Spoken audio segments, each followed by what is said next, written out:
MOIC সাহেব যে initiative নিয়েছে আমাদের টিআরএম স্কিমের সাথে উপস্থিত আমাদের অনারেবল ডিগনিটারিজ সবাইকে যারা এখানে উপস্থিত আমি সবাইকে আমার চিবাই জানাই। আমি আজকে এই প্রোগ্রামটা দেখে খুশি যে তো পার্টিসিপেন্টস আমরা নিজে দায়িত্বে দেখলাম হেলথ এই ক্যাম্পে পার্টিসিপেট করতেছে। যে আমরাও গতকালকে মেসেজ দিয়ে সব পঞ্চায়েত সেক্রেটারিদেরকে কইছিলাম এখানে পার্টিসিপেট করার জন্য, মোবিলাইজেশনের জন্য, পাবলিকদেরকে জানানোর জন্য।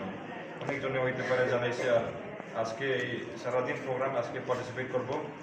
একটা মিসকনসেপশন যেটা আমাদের সোসাইটিতে থাকে, মাঝে মাঝে আমরা এই হেলথ ক্যাম্পগুলা এটা বেশি খেয়াল করে না, বা হেলথ ডিপার্টমেন্টে বেশি খেয়াল করে না, হসপিটালের কাজ বেশি খেয়াল করে না, সুপারস্টিশিয়াস থাকে। এই অম্পি ব্লকে আমি দেখছি যখন আগে জয়েন করছি সুপারস্টিশিয়াস থাকে। এটা আমি চাই যাতে আমরা দিদি আঙ্গনা যারা আশা দিদি আছে, আঙ্গনা দিদিরা আর এসএসজি দিদি যারা আছে ওনাদের মাধ্যমে যাতে আমরা সোসাইটিতে পৌঁছাইতে পারে।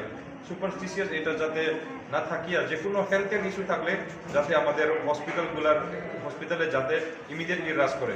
আমাদের এখানে এক্সপিরিয়েন্স ডক্টর আছে, এমওআইসি সাহেব, ওনারা সাহায্য করতে পারবো, যে কোনো হেলথ ইস্যুস সাহায্য করতে পারবো। আর আজকের ক্যাম্প যে একদিনের ক্যাম্প, এখানে আমাদের সাথে আছে স্পেশালিস্ট বিভিন্ন ডিপার্টমেন্টের, গাইনোকোলজিস্ট মহিলার প্রবলেম দেখার জন্য তার যদি থাকে, তারপরে সার্জারি আছে, কোনো সার্জারি করার জন্য ডেন্টিস্ট আছে আমাদের সাথে, দাঁতের ডক্টর, তারপরে এমডি আইতেছে বোধহয় আমাদের আগরতলা থেকে, এমডি মেডিসিন আইতেছে আগরতলা থেকে, যে কোনো প্রবলেম এমডি মেডিসিনটা দেখতে পারে।